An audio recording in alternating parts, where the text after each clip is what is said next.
ચોબારી જિલ્લા પંચાયત સીટના ભાજપના ઉમેદવાર પૂરીબેન વેલજીભાઈ આહિર અને ચોબારી તાલુકા પંચાયત સીટના ઉમેદવાર સીતાબેન શામજીભાઈ વિસાણીના ચોબારી ગામે ડોર ટુ ડોર પ્રચાર જોરશોરથી બંને ભાજપના ઉમેદવારોને લોકો દ્વારા જનસમર્થન મળી રહ્યું છે। મોટી સંખ્યામાં ભારતીય જનતા પાર્ટીના આગેવાન કાર્યકર્તાઓ ગામના ભાઈઓ મોટી સંખ્યામાં પ્રચારમાં જોડાયા। Story report by Ranabhai Ahir, Bhachau.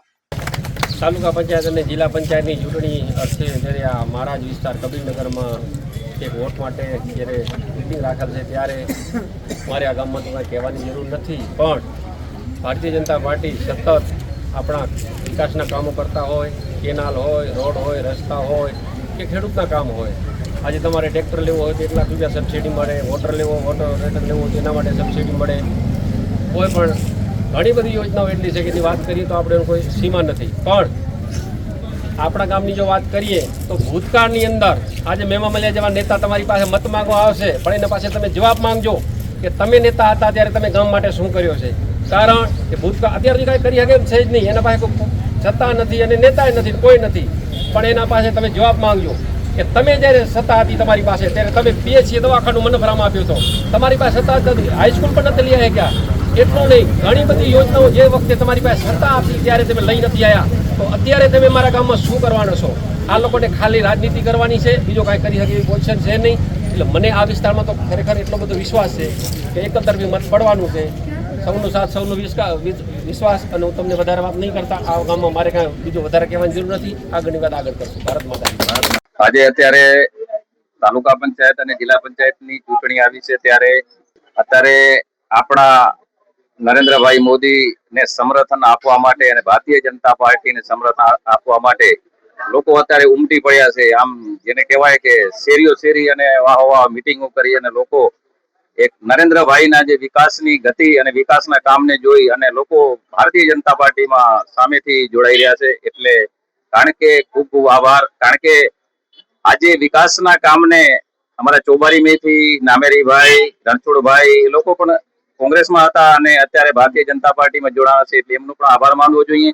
કારણ કે અત્યારે વિકાસના કામ અને ભારતીય જનતા પાર્ટીની કામગીરી અને આપણા નરેન્દ્રભાઈ જેમનું વિશ્વમાં જેનું નામ છે કે એને બધા લોકો સમર્થન આપવા માટે આજે ચોબારીની અંદર અમે ઐતિહાસિક નહીં જોયું હોય એવો આજે અમને સમર્થન મળી રહ્યો છે। કારણ કે અત્યારે ચોબારીની અંદર સૌથી વધારે એક લોકોને આનંદની વાત એ છે કે ચોબારીમાં નર્મદા ચાલે છે ને એ કેનાલમાંથી લોકો અત્યારે ખેતી કરી અને પિયત કરીને જે અત્યારે પોતાનું વ્યવસાય કરે છે, એના માટે ખેડૂતોને ખૂબ વધુમાં વધુ આનંદ છે। અને હું માનું ત્યાં સુધી અત્યારે ખેડૂત કેનાલ અને નરેન્દ્રભાઈને તો ભૂલવાના જ નથી। દોડી અને લોકો ભારતીય જનતા પાર્ટી અને કમળને મત આપશે અને અમારા બંને ઉમેદવાર જિલ્લા પંચાયત અને તાલુકા પંચાયતને બહુ લીડથી ચૂંટશે એવી અમને ખાતરી છે। કારણ કે પૂરીબેન વેલજી ચોબારીના સરપંચ પણ રહી ચૂક્યા છે અને સીતાબેન રામજી એ પણ ખૂબ આગેવાન છે, લાલજીભાઈ આગેવાન છે, અને વધારેમાં વધારે અમને અત્યારે સમર્થન મળી રહ્યું છે એવી અમને અહેસાસ થાય છે। જ્યારે અમે મારા ધર્મપત્ની તરીકે જ્યારે જિલ્લા પંચાયત લડતા હોય અને આ પ્રવાસ કરવાનું છે ગામડે ગામડે, ત્યારે અમે ગામડાનો પ્રવાસ કરતા અમને જનપ્રતિનિધિ એટલું મળી રહ્યું છે કે જેનો સીમા નથી। ખડીલથી કરી અને ચોબારી ને કંથકોટ અને સેવાડનું ગામ વસટવા નરા સુધીનો એટલો જનપ્રતિસાદ મળી રહ્યો છે કે અમારી જિલ્લા પંચાયતની સીટ તો સમજો કે એટલી બધી ભારે બહુમતીથી આવવાની છે। ભારે બહુમતી આવવાનું કારણ એક ખાસ કે આપણો ભારતીય જનતા પાર્ટીનો વિકાસ, સૌનો સાથ, સૌનો વિકાસ, ખેડૂતોનો વિકાસ ઘણો બધો ભારતીય જનતા પાર્ટી કર્યો છે। એટલે કે સમજો લો કે આજે નર્મદાના નહેર આવ્યા છે, એનાથી ખેડૂતોને ઘણી બધી સમૃદ્ધિ મળી છે। એટલું જ નહીં, આજે કોઈ પણ ખેડૂતોને કનેક્શન લેવું હોય તો માત્ર ને માત્ર તમારે કનેક્શનના જ પૈસા ભરવા પડે। તમારે કદાચ 1 થી કરીને 5 કિલોમીટર લગન તમારે GB નું કનેક્શન લઈ જવું હોય તો કોઈ પણ લાઈનનો ચાર્જ લાગતો નથી, માત્ર ફોનના જ પૈસા 5-7 હજાર ભરવા પડે। એ જ રીતે તમારે કોઈ પણ નાની મોટી સબસિડી હોય, ટ્રેક્ટરની હોય કે કોઈ પણ સાધનની હોય, 1 લાખથી કરીને 2 લાખ 3 લાખ સુધી કોઈ પણ સબસિડી ઓનલાઈન થઈ જાય અને કોઈ પણ વ્યક્તિ હોય લઈ શકે છે। અને ભૂતકાળની અંદર કોંગ્રેસની અંદર એ પૈસા લોન આપણે વ્યાજે લેતા લોન ન મળતી અને અત્યારે ખેડૂતોને 5-5 લાખ સુધી જયારે લોન મળે છે વગર વ્યાજે, પહેલા 3 લાખ સુધી લોન મળતી હતી, અત્યારે સરકારે જાહેરાત કરી છે કે તમે કિસાન ક્રેડિટ કાર્ડની અંદર તમે લોન લો તો 5 લાખ સુધી તમને વગર વ્યાજે લોન મળે છે। એટલે એટલો બધો પ્રતિસાદ મળી રહ્યો છે ખેડૂતોનો અને ગ્રામજનોનો. અમને પણ વિશ્વાસ છે તાલુકા પંચાયત અમારા નીચે 5-5 બહુમતીથી આવશે અને મારી જિલ્લા પંચાયત એકદમ બહુમતીથી આવશે. મને સંપૂર્ણ વિશ્વાસ છે.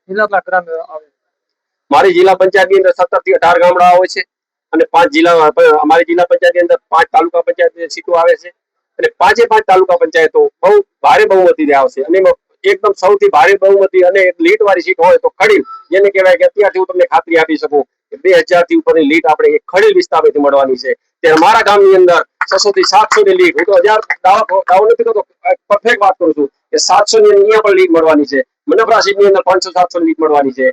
રોડિયા સીટની અંદર 500 લીડ મળવાની છે. હલરા સીટની અંદર પણ 500 ની લીડ મળવાની છે. એટલે એટલો જનપ્રતિસાદ મળી રહ્યો છે. અમને વિશ્વાસ છે કે ક્યારે પણ મત ન મળ્યા એટલે આજ વખતે અમને મત મળશે અને નરેન્દ્ર મોદીનો જે વિકાસ થયો છે વિકાસને ધ્યાનમાં રાખી અને સૌનો સાથ સૌનો વિકાસ અમને બહુ ભારે બહુમતી મળવાની છે.